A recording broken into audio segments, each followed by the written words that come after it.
This isn't Yes, it's going. Oscar. Courtney. Allie. Kayla. So I wanted to start by asking you guys a question that I felt a little stumped on when I was doing my post. It was from the Zweers reading, and I was talking about, oh, that was not the one. No, okay, it was actually from the Freeman and Freeman reading, and it was asking about like specific examples that you could provide in instruction to create more like context-embedded classrooms. So if you guys didn't like get that from my post, context-embedded is like not forcing students to rely just on vocabulary and language to understand and learn information, but to like have different kinds of cues, whether they're like visual cues or physical gestures. To help them understand the context of a learning situation or conversation. So I was curious if you guys had any thoughts or ideas on that.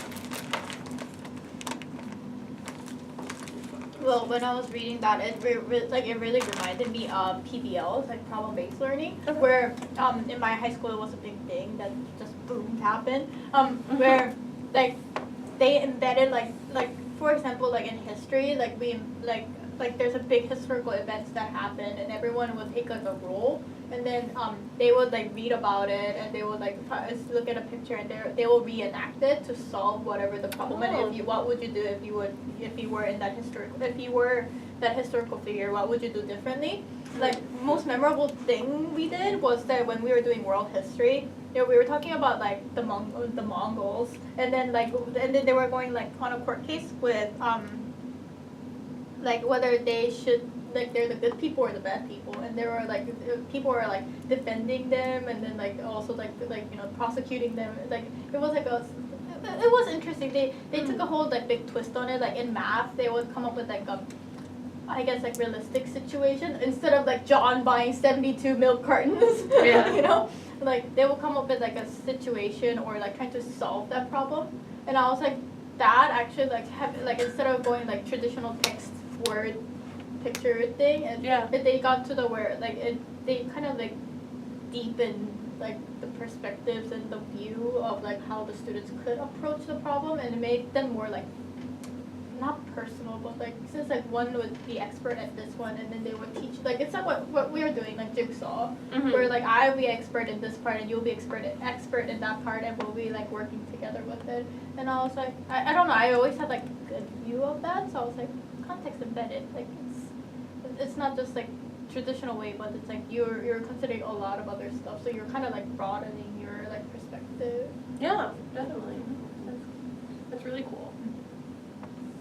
Yeah, I can't remember many things like that in high school, sadly. I mean, like there was like peer editing, like that was maybe the most like people working together type thing. But, yeah. I remember like in Avid. Have you guys Yeah. I haven't done Avid though. Washington State, pretty good. What is that? It's like a college prep class, and they all keep you guys together. But we would do, oh my god, like Socratic seminars, but also, I forgot what the like official name, but we'd like Cornell note taking. Cornell notes, yes. But there was like a thing where, what was it called? Basically, we would come up with a question from our studies, and then we'd present our question in front of our group, and they'd all like pitch in on like ideas of how we could solve it, and then everyone would kind of go and share their like, it could be like an English question, a math question. But that was like a good way of like coming together and sharing ideas. That's cool.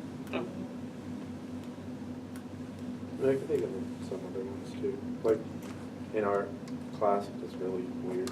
My art class is kind of like an art and an art history class too. And it was just really cool because like we did this project on like artists and like what they did, I guess. And like then we had to create like a book, like an art book about them. So it was like you weren't only just learning about the techniques they were talking, like what they had established and stuff. You had to like also like figure out a way to decorate your book. Like this. Like this wasn't just like a vocab term. Like it wasn't just George whatever. Sure. Like, and you were like applying it to like your own project, your own thing. It's like pretty cool. Oh, that's awesome. Yeah, it's just a lot about application. For example, in my Jewish experience class, I don't know if you guys know what the AMST classes are. Yeah. I had to take one for the Jewish one. I'm taking the Jewish one this quarter. First exam was just vocabulary. And then we took that like mid-October, so a month ago. I already forgot all the terms. I feel bad because it's like someone's religion, you know. Yeah. But I forgot why, because it was legit just vocabulary memorized. Stupid. As opposed to like, I know all about their food because we constantly cook and learn about cooking. You guys cook? Yeah. That's awesome. Yeah. We did that in, like one of our first assignments was like he gave us like really simple, like 3 simple recipes and we just make them like make a video about it. Yeah, like memorizing stuff is kind of a bummer because like you can memorize for a test like what's it called when you like cram like for an exam or whatever, and you memorize and then you know it for your exam, but then like you forget it. And Yeah. there's so many things that I've memorized for tests and I wish I still knew that are actually like really cool information, but I don't anymore. So Like information isn't really yours until like you personalize it, you know? Yeah. Like it's like there are stuff like if I kind of think back and like what really like sticks with me, or even like it with note taking too, like if you like have like your own analogy, it sticks with you better. Like if you have your like if like even with the color coding, you have to like with the note organization and everything, you like if you write down everything, every single word like verbatim what professor said, it won't stick to you. But if you have like those like little like sentences like that summarize it, it will stick to you better. It's not just the the amount that was in it. It's I guess like the way you restructure it in your brain that would help. Is I don't know. That's how I learned. There was that interesting example in the textbook where they were talking about some teacher with ELL kids, I assume, and it was like a science class, and they were doing stuff with magnets, and that's where like it had to do with the difference between conversational and academic language. But it was like instead of like having vocabulary, it was like they like do all this work with stuff, and they use language without knowing the new words, and then the teacher like, okay, so a magnet like attracts other magnets. Now like use this word like attract like in your explanations for what's going on in these experiments and stuff. So having the kids actually like experience it before they learn the word. That's Exactly, really and cool. So then they've they already went- learned it before then. Yeah. My English teacher in high school actually tried to do that, but I want to say this is a professional, so I'm going to say the HA word. But basically what she would do is she would be like, we would be learning our vocab words, and she would start by either showing us a video or like giving us like a story that would like kind of like get us to understand what this word like, meant. So she would say like, she would say the vocab word, then she'd tell us a story, and then we would have to be like, okay, like, what is it? Like hiatus, I remember that one, because she showed us a video of an office bunny, like just a random like guy in a bunny suit with his luggage, like leaving his office, and then another bunny in the room is like, have a good vacation, and he's like, thanks, and he walked away. And it's like, what is hiatus? It's like, so what's a hiatus? And then just be like, no. So yeah, like, you know, like, it's like not super, you know, it's like super, you know, like I obviously didn't experience the word, I guess. Yeah. But like, it's like a good way to just be like hiatus, like a bomb, a break, a pause, and then like, you know, it's like cool.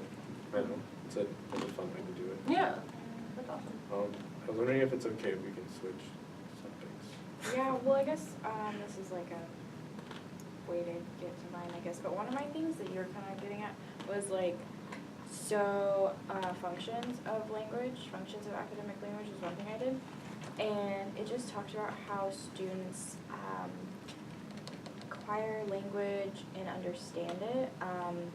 So one thing was abstraction, and it's when there's kind of concepts that are very unfamiliar to people, and how you can use language for people to better understand it. And so there's like different ways for people to interpret it, and there's like cause and effect, interpretation, comparison, and stuff like that. So I think that's kind of cool. And also it was talking about a thing about when you for instance, go to different classes, you will change your like cognitive processes, and like if you go to math versus English, you're gonna think about it differently, and you're gonna kind of unconsciously kind of like while you're going to that class, you're like, oh, we're going to English now, and we're gonna like have to think about it differently than if you're going to math, because those are very like two different kinds of higher thinking.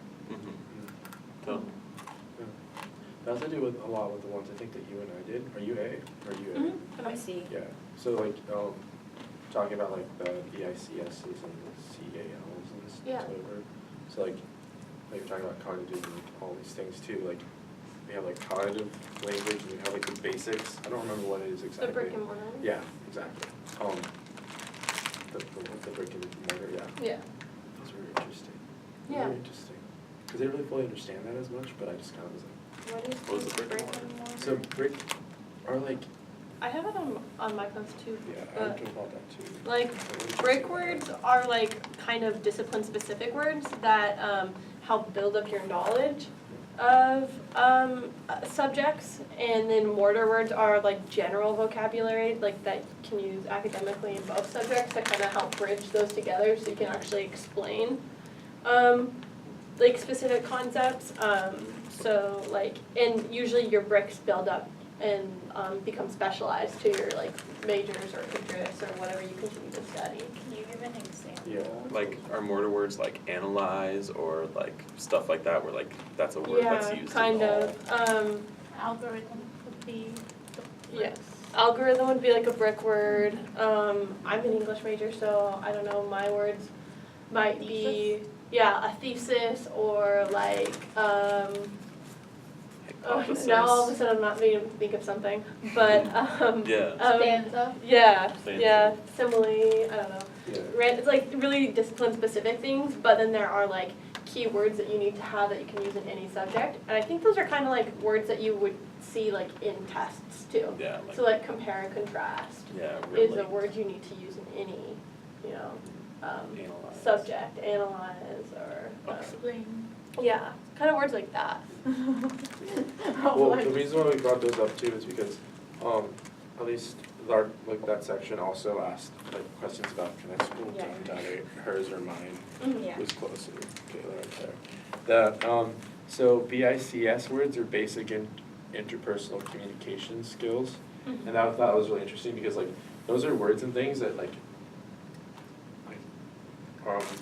you teach to like toddlers and children. Like most of like when you educate like kids like in kindergarten, preschool and stuff, you use these words and they're like, kind of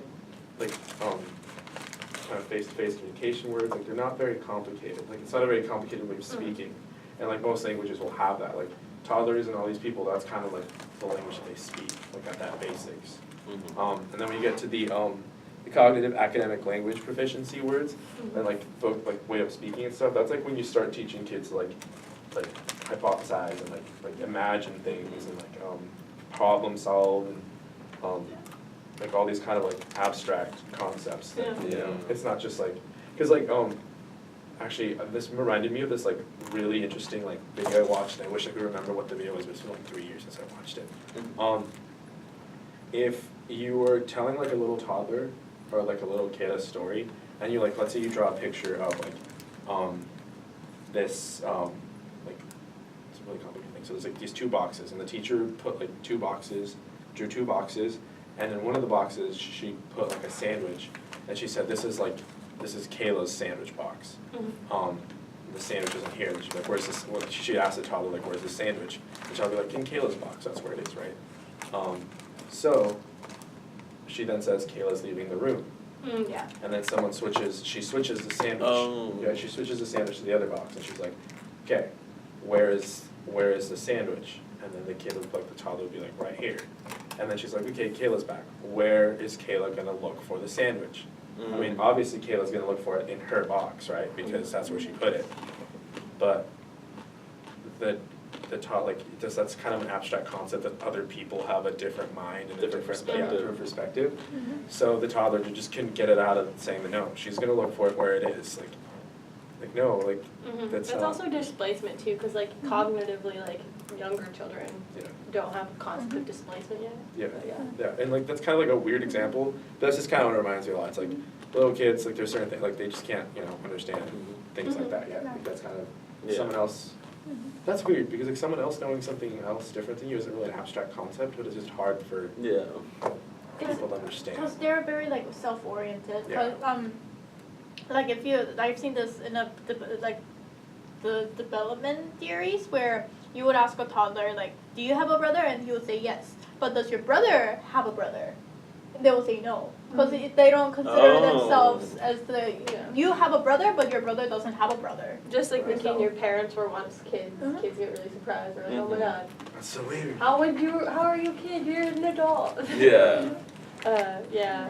So it's that Definitely. time. That's also a language thing too, though. Displacement is a really specific like language thing, and not all languages, like not all animal languages, use displacement, except for like humans and a few other animals. So that makes human language like special.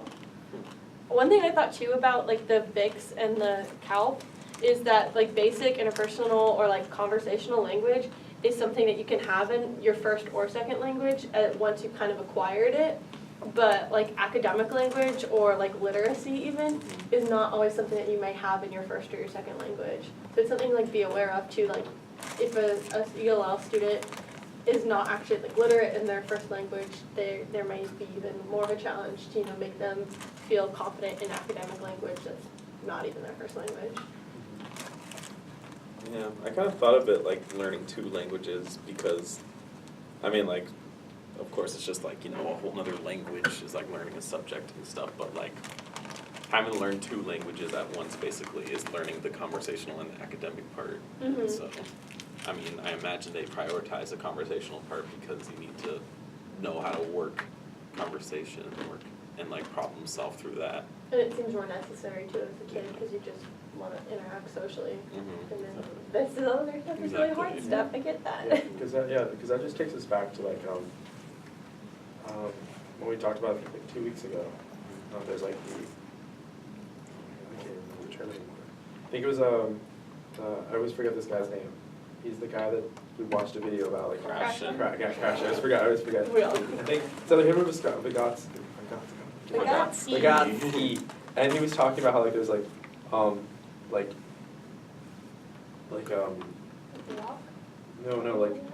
like there's like two different types. It's like one is like the school one that you're taught, the things that you're taught, like the ones that kind of help you like the Oh, higher learning. uses of the brain. Yeah, I think that's what it was. There's like scientific versus. Screwed if I- Is it language learning or psychology? I think that was Crash. I think it was it the scientific versus Abstract concept. scientific Oh, versus something like that. Scientific versus Oh, Instant this is what you constant, did. no. Yeah, I did this Yeah. once. I just can't remember. I can't Oh, remember. like what you learn in school. Yeah. It was like I that. don't Like, know. it's like the Versus- things you learn. Yeah. No, I can't remember, but we all talked Yeah. about it for a really We long talked time. it for a really long time. It's like talking about like, okay, this is we like this is what we used to communicate. Yeah. We were arguing, well not arguing, but we were discussing about like if socializing is a abstract. what's no. more like The community. prevalent. Which one it was. Oh my Yeah. gosh, we need to No, it was Yeah, I know. called It's this like whole real- discussion. yeah. Scientific. The spontaneous. or Spontaneous versus Spontaneous? scientific concept. It's Yeah, there we go. That's it. Yeah, spontaneous I scientific. knew It's it. like more spontaneous, but like it's almost scientific, but it's more spontaneous. Yeah. Like I think socialization about itself it. is spontaneous. Yeah. That was an interesting concept. And it's like, yeah, because like scientific concepts are definitely a lot harder to learn when you're learning language. Yeah. But also, I was reading about like a theory on one of mine as well, and it's really interesting. At least I thought it was like the threshold hypothesis. So basically, what that basically trying to say is that like you have to like you have to reach a certain threshold in your first language to be able to learn a second one. Mm-hmm. There's like a certain level that you have to get to in your language to know about, like, did you too? I did. Yeah, there it is, the threshold. Yeah, and was that like really, like, Wait, I thought what'd that you was say? interesting. Can you Oh, say- just what, the threshold theory was, like, to what I picked up, is it like, you have to be at a, like, I mean, yeah, you have to have a certain level of proficiency in your language, you have to have a certain amount of basic blocks in your language to be able to learn another one eventually. Wait. in that To learn case, another one, or to like acquire that one? I mean, acquire, like, just really to acquire Mhm. What another, I- you know. Yeah. What I said for that was like, this is what I got from the text. I need to reread that, 'cause I think Okay. that's where I'm just. I said, it demonstrates that bilingual students have a common underlying proficiency across languages, and so they have advantage for language skills to transfer. Oh, and then they have to yeah, that's what you said, like, they have to go from like a low proficiency to, like, you have to cross the threshold, so like, they're at low, and then, like, low, if you're at a low proficiency, you're not gonna have like, either you're gonna have negative impact, or average was like, you're not gonna have any kind of, benefit from knowing, the bilingual, but like, you're not gonna have negative impacts, and then the high academic proficiency will have the most benefit. Do you wanna read yours? Yeah, I was gonna jump on my phone. I'm gonna borrow this, okay. This is such like a big concept, and I'm like, no, I'm sure that. You have to, the teacher has to help the student to try to get from like a low proficiency to like average to Yeah. high. Oh, it's also on the drawing, which helps too. Yes. Yeah. And then also, like, if you think about it, that kind of, like, Yeah, that's kind of what I was talking about too, is like, literacy you have to, no, you don't have to, but some students don't have literacy in their first language, so reading and writing tasks are challenging because they have like that low academic language in their first language. So you first have to, so if you had a student like that who wasn't, so you're saying you have a student and they're not yet proficient in their native language? Is that what you're saying? Or just that school becomes even more challenging, or like understanding academic language in a second language becomes more challenging if you don't have that academic So background in your first language even. What would you do if you had a student like that? that kind of contradicts That's one what of my we questions. were talking about in our spot. Not contradict because it's not really proven, but like critical learning period, you know? Yeah. Well, like, yeah, I mean, like, if you think about it, like, I guess like proficiency is like more of the if you can consider like proficiency as in like if you're more exposed to academic settings, like, you know, like, oh, teacher will talk, you will like write down or understand, and then show that up like in the standardized testing, right? Yeah. And then which means you get more experience and you're like higher grade, like when you're in like just age wise, you know, not intellectual wise, but like age wise, you'll be considered like, you know, more proficient in like school settings than like, you know, like lower like grades, right? So does that kind of contradict critical learning period where high schoolers will be like, I guess, like proficient than like, you know, It's not elementary school a students? language acquisition. It's not like actually necessarily prohibiting acquisition, because there are these two different areas of language. What it made me think of just now was like when we looked at the case studies at the beginning, there were some kids who had like educational background in their first language that helped them adapt to like the academic environment in America and to their classroom. And then the kids who didn't have educational backgrounds had a really hard time adapting to the classroom setting. And I think one is just environment, but then the other part too is that if you've never been introduced to academic concepts like this, you're like, whoa, I don't even know what this is, and I don't know this language either, but like students, you know, who may have these kind of concepts in their, you know, first language could go, oh, well, that's